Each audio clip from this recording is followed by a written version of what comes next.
The doorbell rang, a sharp, insistent chime that cut through the quiet hum of the afternoon. I glanced at the clock, 3:17 p.m. Slightly early, but not unreasonably so.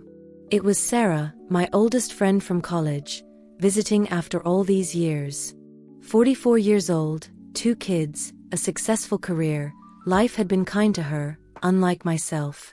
I smoothed down my dress, a quick check in the mirror revealing nothing too disastrous, then opened the door. Sarah looked exactly as I remembered, vibrant, full of life, and a little too eager for a reunion, I thought with a slight pang of guilt. "Laura. Oh my goodness, you haven't changed a bit," she exclaimed, pulling me into a hug. Her perfume was strong, something floral and expensive. I quickly ushered her inside, hoping to avoid any prolonged physical contact. My husband, Mark, would be home soon, and I couldn't risk him seeing us like this. "Stop it, my husband will be back soon," I muttered under my breath, more to myself than to Sarah. We settled onto the sofa, catching up on the decades that had separated us. Sarah talked about her children, her job, her travels, a whirlwind of experiences that made my own somewhat stagnant life seem dull in comparison.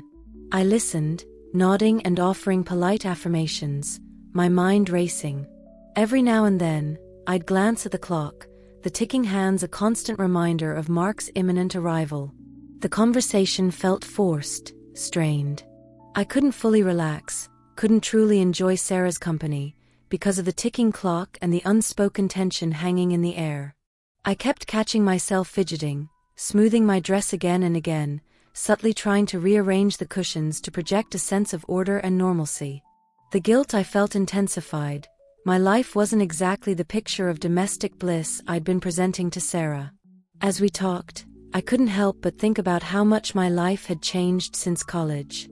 Sarah and I had been inseparable back then, sharing every secret, every dream, and every fear. But after graduation, we had gone our separate ways, chasing our own paths and ambitions. I had always been the more reserved one, content with a quiet, predictable life, while Sarah had been the wild child, always looking for the next adventure. It was no surprise that she had ended up with a successful career and a loving family, while I was stuck in a loveless marriage with a man who seemed more like a roommate than a partner. The key turned in the lock. "That's Mark," I whispered, a sense of relief washing over me despite the slight panic.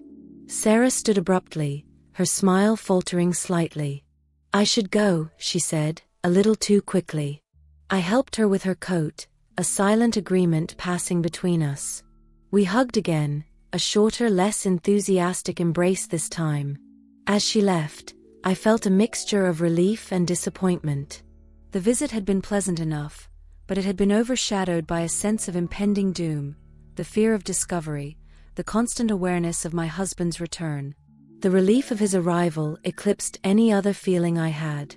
It was over. For now. As I watched Sarah drive away, I couldn't help but wonder what she had really thought of my life.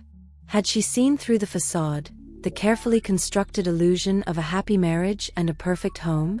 Or had she bought into it, just like everyone else? I sighed, feeling a pang of sadness. I had always been the good girl, the one who followed the rules and did what was expected of her.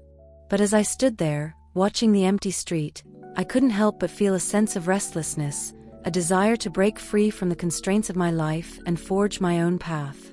Mark walked into the house, a look of curiosity on his face. "So, how was the visit?" he asked, dropping his briefcase onto the floor. I forced a smile, trying to sound casual.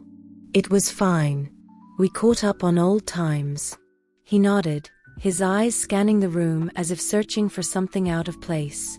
"I'm glad you had a chance to visit," he said, his voice devoid of emotion. "You deserve it." I felt a surge of resentment at his words. What did he know about what I deserved? He had no idea what it was like to be trapped in this loveless marriage, to feel like a prisoner in my own home. But I said nothing, just nodded and smiled, playing the role of the dutiful wife. As we stood there, the tension between us was palpable, a reminder of the secrets and lies that had become the foundation of our relationship. As the days went by, I couldn't shake off the feeling of unease that had settled in after Sarah's visit. I felt like I was living a lie, pretending to be someone I wasn't. I started to wonder if this was all there was to life, if this was the best I could hope for. The questions swirled in my mind, refusing to be silenced. What had happened to the girl I used to be, the one who had dreams and aspirations? Where had she gone? One night, as I lay in bed, I felt a sense of desperation wash over me. I couldn't keep living like this, trapped in a marriage that was suffocating me. I needed to make a change, to take a chance and see where it would lead. I thought about Sarah, about the life she had built for herself, and I felt a pang of envy. Why couldn't I have that? Why couldn't I be happy? As I drifted off to sleep, I made a decision. I would start small, taking tiny steps towards freedom. I would start by being honest with myself, by acknowledging the emptiness and unhappiness that had become my life. And then maybe, just maybe, I would find the courage to make a change, to take a leap of faith and see where it would lead. The thought sent a shiver down my spine, a mix of fear and excitement. I knew it wouldn't be easy, but I was ready to try.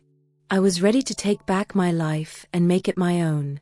The next morning, I woke up feeling a sense of determination. I would start by making small changes, by doing things that brought me joy.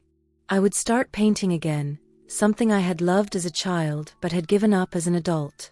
I would start reading, devouring books that made me feel alive. And I would start talking to people, reconnecting with old friends and making new ones. As I made my way to the kitchen, I felt a sense of purpose.